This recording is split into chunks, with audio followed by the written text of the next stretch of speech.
얘들아 안녕. 할아버지야. 오늘도 우리 날개새 스쿨 나온 너희들 환영한다. 오늘은 요한복음 5장 30절 할아버지가 읽을게. 내가 아무것도 스스로 할 수 없노라. 듣는 대로 심판하노니 나는 나의 뜻대로 하려 하지 않고 나를 보내신 이의 뜻대로 하려 함으로 내 심판은 의로우니라. 할아버지가 늘 너희들에게 참 사실은 어려운 얘기를 해. 그런데도 너희들이 꾸준히 듣는 게 참 신기하고 기특하지. 오늘도 굉장히 좀 어려운 얘기를 하려고 하는데 너희들이 그거 깨닫고 이해하면 재미있고 또 너희들에게 굉장히 유익한 말씀이 될 거야. 꽤 오래전에 아마 88년도 올림픽 할 때니까 너희들 태어나기도 전이지, 그지? 몇십 년 전인데 꽤 오래전인데 우리나라가 아직도 그렇게 가난할 때야. 그 국민소득이 10,000불도 안 되고 한 7, 8천 불 될 때인 것 같아 싶은데 미국에서 목회하는 할아버지 선배 목사님 오셨어. 호텔에서 텔레비전 보시다가 깜짝 놀랄 그 뉴스를 보신 거야. 그때 한국의 아이들이 10만 원이 넘는 고가의 운동화들을 신고 다닌다. 그때 우리나라가 아직도 가난할 때인데 운동화 10만 원은 굉장히 비싼 거잖아. 그러니까 깜짝 놀라서 야, 한국 아이들이 정말 그런 운동화 신고 다니냐? 이렇게 물었는데 할아버지는 그런 운동화가 있는 줄을 몰랐어. 그래서 할아버지가 우리 아이들에게 물어봤어. 야, 10만 원짜리 운동화가 다 있냐? 그때 우리 아이들은 보통 10,000원짜리 운동화 신었거든. 그랬더니 무슨표 농구화가 10만 원이 넘는다고. 그래서 할아버지가 또 물었지. 너희 학교도 그런 거 신고 다니는 아이들이 있냐? 그랬더니 우리만 빼놓고는 다 신어요. 그래서 할아버지가 많이 웃었어. 너희들은 왜 사달라 그러지 않았냐? 그랬더니 사달라 그래봤자 안 사주실 건데요. 그러더라. 할아버지가 너무 고마워서 아이들에게 편지를 썼어. 그런 신발 사달라고 조르지 않아서 고맙다고. 그러면서 왜 그런 신발을 신으면 안 되는가를 할아버지가 좀 설명했어. 답은 그냥 쓸데없다야. 그때 황영조라는 마라톤 선수가 그 올림픽에서 금메달을 땄더랬어. 우리나라 선수가. 그때 어느 큰 회사가 그 마라톤화를 그 황영조 선수가 발이 좀 나빴대. 그 맞는 신발을 만들어 주려고 1억을 썼었어. 그러니까 1억 원짜리 운동화가 생긴 거지. 할아버지가 그 얘기를 하면서 황영조 선수가 1억 원짜리 운동화를 신는 건 괜찮다. 왜냐하면 쓸데있다. 세계적인 실력을 가진 마라톤 선수가 좋은 신발을 신으면 좋은 성적을 낼 것이고, 그래서 금메달을 딴다면 그게 우리 국가에 끼치는 이익과 영향이 그보다 훨씬 더 클 터이니까 1억짜리 운동화 신을 수 있다. 필요하다면 1억짜리도 신을 수 있어.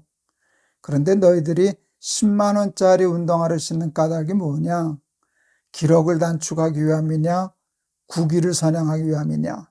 그게 아니라 신발을 자랑하려고 그러는 거 아니냐? 나는 10만 원짜리 운동화를 신었다. 이거 10만 원짜리다.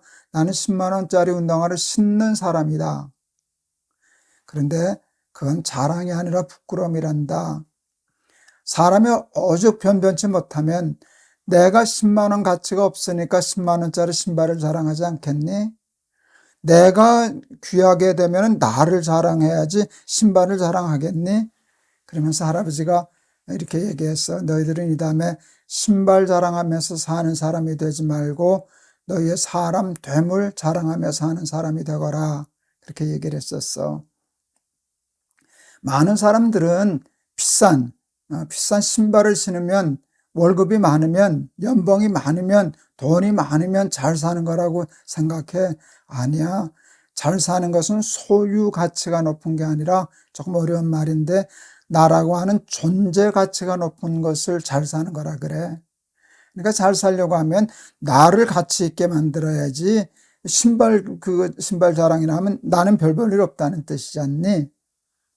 오늘 어려운 얘기인데, 그러니까 잘 살려면 존재 가치를 높여야 해. 그런데 존재 가치는 어디서 오는 줄 아니? 존재 목적에서 와. 할아버지가 이게 스마트워치 가지고 있는데 이 시계는 목적이 있어. 그치? 당연히 있지. 시간을 가르쳐주고 여긴 여러 가지 기능이 있어. 뭐 걸음걸이도 재주고 심장 박동도 재고 뭐 할아버지가 알지 못하는 뭐 또 고도계도 있고 뭐 이제 그래 하여간. 그래서 똑똑한 시계라고 스마트워치라 그러지. 그런데 이 목적이 있잖아. 그 목적대로 있을 때, 어려운 말로 존재할 때 가치가 생기는 거야. 근데 어느 날 이게 고장나. 그러니까 목적대로 존재하지 않는 상태가 되지. 그러면 가치가 없어져. 뭐 시계도 시간도 안 맞는데 작동도 안 하는데 내다 버리지. 모든 존재의 가치는 존재 목적에서만 와. 오늘 굉장히 어려운 강의 하는 거야. 대학생들에게 하는 강의 하는 거야. 그런데 그러니까 잘 살려면 존재 목적을 알아야 되는데 존재 목적에도 매우 중요한 원칙이 있어. 존재 목적은 스스로 결정할 수, 이 시계의 존재 목적은 시계가 만들었니? 시계를 만든 사람이 만들었니? 시계가 무슨 자기 스스로 목적을 만들어? 시계를 만든 사람이 시계의 목적을 만드는 거지. 정확한 시간을 가르쳐주고, 걸음걸이도 재주고, 고도계도 참 좋겠고, 뭐, 그래서 만든 거 아니니, 그지? 그러니까 모든 존재의 목적은 존재케 한, 그것을 만든 분이 만드는 것이지, 자기 스스로 어떤 목적을 가질 수는 없어. 그러면 할아버지의 존재 목적은 할아버지가 정하는 거게, 할아버지를 창조하신 하나님이 정하시는 거게, 하나님이지.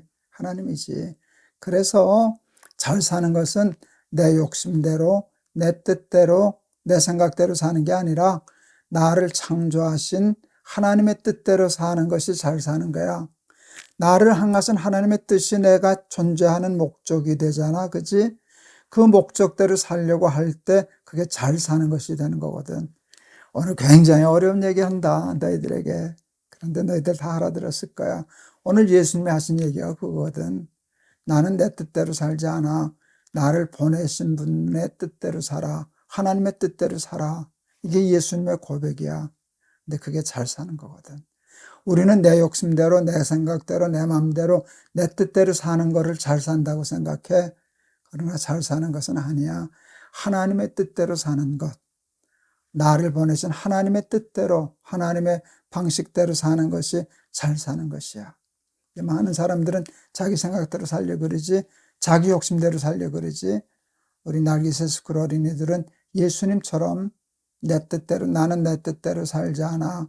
나를 보내신 하나님의 뜻대로 살아 했었던 예수님처럼 하나님의 뜻대로, 하나님의 목적대로 잘 살아서 소유가치보다 존재가치가 높은, 그래서 정말 잘 사는 우리 날깃의 스쿨 어린이들 되기를 바란다. 어렵지만 재밌지? 너희들한테 이런 얘기하는 일은 할아버지 참 즐거워. 할아버지가 한번 기도할게. 하나님, 잘 사는 것은 비싼 신발 신고 사는 게 잘 사는 게 아니라 내 존재가, 나라고 하는 사람의 가치가 높아지는 것이 잘 사는 것입니다. 존재 가치는 존재 목적대로 존재할 때 생깁니다. 시계가 고장나면 목적대로 존재하지 않는 상태가 되는데 그럼 가치를 잃어버립니다. 우리도 존재 목적대로 존재하지 않으면 아무리 비싼 신발을 신어도, 아무리 돈이 많아도, 아무리 세상적으로 성공했다고 해도 그것은 잘 사는 것이 아닙니다. 나를 보내신 하나님의 뜻대로 사는 것이 잘 사는 것입니다.